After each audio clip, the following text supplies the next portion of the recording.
Matapos ang pananalasa ng bagyong Karina at habagat sa malaking bahagi ng bansa, kabilang na dyan ang pagkasira ng ilang kabahayan, gayon din ang pagkasugat ng ilang individual. Iniulat ng NDRRMC na hindi bababa sa 39 na katao ang nasawi. Si Kay Lahin para sa detalye ng balita.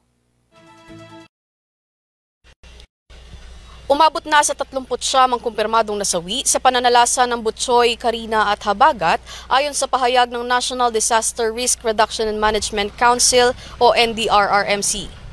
Ayon sa pinakabagong ulat ng Disaster Response Agency, 14 ang nadagdag sa listahan, 5 sa Calabarzon, 4 sa Zamboanga Peninsula, 2 sa Central Luzon at tig-1 sa Northern Mindanao, Davao Region at Bangsamoro Autonomous Region in Masli, Mindanao o BARM.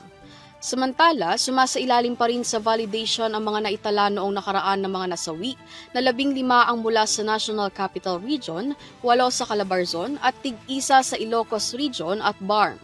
Kasama rin sa ulat ng NDRRMC ang kabuuang halaga ng mga nasirang infrastruktura na tumaas na sa 4.26 billion pesos. Para sa EuroTV News, ako si Kay Lahin, sumasaludo sa bawat Pilipino.